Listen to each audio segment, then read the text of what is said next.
quite enjoyed the background music to the commercial reads. I thought it added something.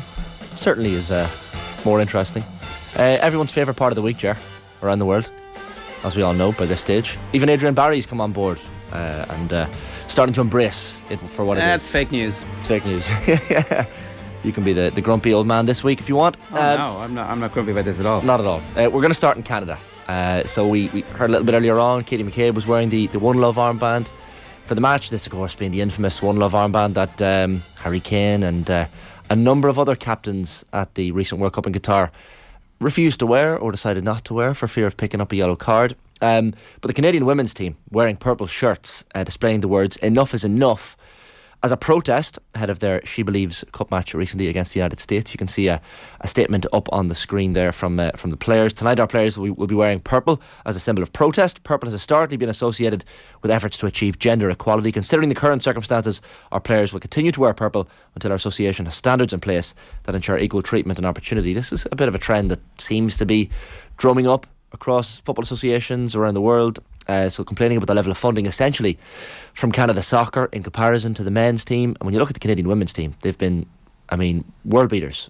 Slightly more successful than their men. Just a little bit. And of course the men getting to the World Cup and having a bit of success in December, but the women's team have been there, done that, and clearly had the consistency level. So they had a 2-0 defeat to the US and Florida of late. Players from both teams, in fact, wearing purple tape as well on their wrists. The CSPA, the Canadian Association, then releasing a statement from the players saying Canada Soccer told us that they consider our job action to be an unlawful strike, and that, quote, if we did not return to work, they would not only take legal action to force us back to the pitch, but will consider taking steps to collect what could be millions of dollars in damages. So a bit of a PR disaster for the CSPA. This whole incident, the fact that the US team supported them as well and wore those purple wristbands, kind of emphasising the need for action on this one. Christine Sinclair, one of the players, tweeting at the time as well, to be clear, we're being forced back to work for the short term. This is not over. We will continue to fight for everything we deserve, and we will win. The SheBelieves is being played in protest. So they could have, of course, pulled out of this game, decided not to play the game against America, and had a bit of an impact that way. But they decided, no, we're actually going to play the match and protest in that regard, and have our purple shirts and purple wristbands and bring a little bit of attention to it. And I think that was probably the right move in the end. They've inadvertently brought more, I guess, heat on the CSPA and the Canadian Association, the Canada Soccer, saying Canada Soccer has heard the women's national team players, has committed to a path to addressing each of the demands made by the players, but Canada Soccer knows that is not enough. There is still work to do. So a bit of a climb down based on the protest. Yeah, and I suppose that's the whole point of protests. They're supposed to work. Shane, I do have a question. Yeah, here we go. Why didn't you bring us report / footage?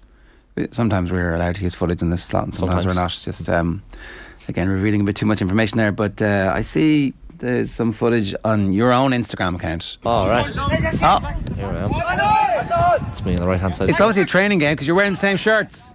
That's a bit of a dirty kick. No, Cavan Town are wearing green. You can't really tell. We have a turquoise blue sort of top. No, they're the same. The point of this, and you're going to have to play this again, but getaway shirts. Like someone needs to wear white. The point of this, right? What colour are you, lads? We're blue. What colour are you? Kind of greeny blue. Okay. What about the colourblind? With all due respect, like the lighting was quite poor in the video. I can promise on the pitch. So I obviously passed the ball there. That's Hannon with the ball, hiding on the right wing. That tackle was late. You can hear the crunch. But that's the point, Ger. I went over to him, made sure he was okay. Not once, not twice. But when he stands up again, here's a little. Yeah, you all right, man? Yeah, you're grand. You see, he was the right back for Cavan, and we'd had a bit of a chat at the start of the second half, waiting for the game to restart. And we'd kind of had a little bit of a bonding session. Oh, you were a matey chat. So yeah, I didn't actually know the lad. You're just not the killer. You need to be there. No, I still scored in that match and we won 4-3. So that's all that matters, Ger. So you're faking it with him, like, I tell you what I'll do. I'll kill him with kindness. Pretend to be friends, and then I'll kill him with the tackle. You got to distract them. I got to say though, can we just roll this one more time? You don't actually touch him. Listen though. You'll hear the crunch. Well. It's a little bit of a kick. He hits the ball. That's the sound you're hearing. You know what? I'm going to get on board with you here, Ger. He dived. They didn't touch him at all. Cavan divers. Sorry, lads. You need to change a kit. Someone needs to sponsor Either Cavan Town or Monaghan Town. Actually, yeah, Monaghan Town were more than willing to take sponsors. Is Monaghan Town versus Cavan Town? It should be like the greatest beefy. It should be Springfield versus Shelbyville. Because like really nobody knows anything about these two towns, and they're not even the best, most important towns in their own counties that are named after them. Well, to me, Monaghan Town is the most important town in the world. But we were 2-1 down at half time. We were 3-2 down then as well, Ger, and late on. Real Madrid-esque. Yeah, it was a very good comeback. So glad that Around the World took us all the way to Cavan as well for. Hey, look, all politics is local. Exactly. So thank you. And yeah, if anyone wants to sponsor Monaghan Town for new jerseys or a pitch, feel free. We're always looking. We're going to go next from Cavan to Australia, Bathurst, Australia, to be precise.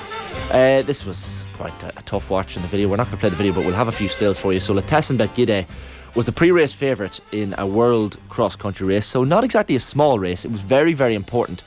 Finishing line in sight.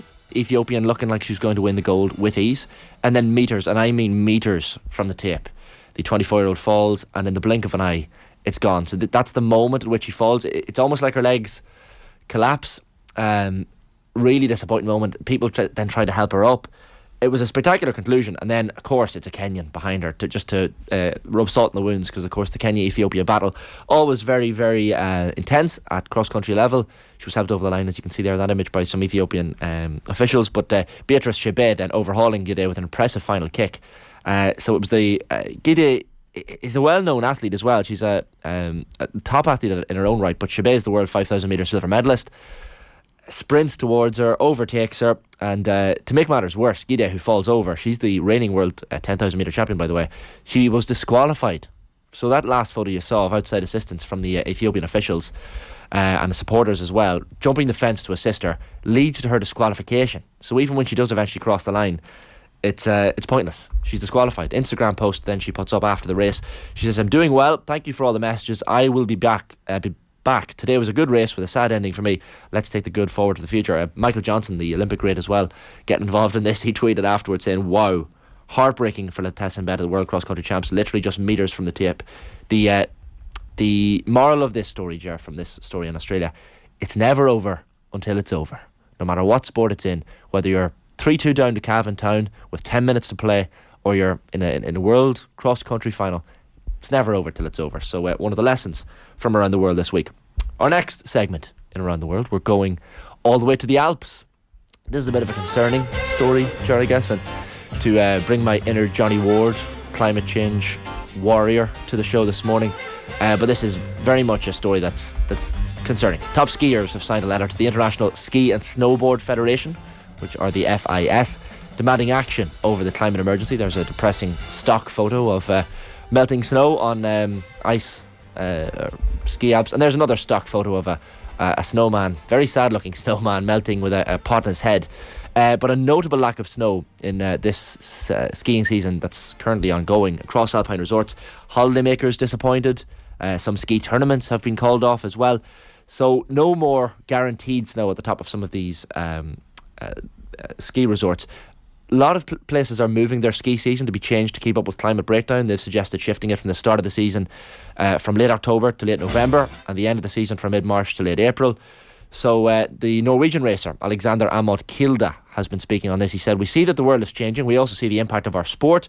I want the future generations to experience winter and to be able to do what I do." This is a letter signed by 200 athletes, by the way, so it's no small fry. And it really is an issue that is taking turning a lot of heads. So the Alps, just to put this into context for viewers and listeners, the Alps experienced record high temperatures over Christmas and New Year, 20.9 degrees Celsius in northwest Switzerland.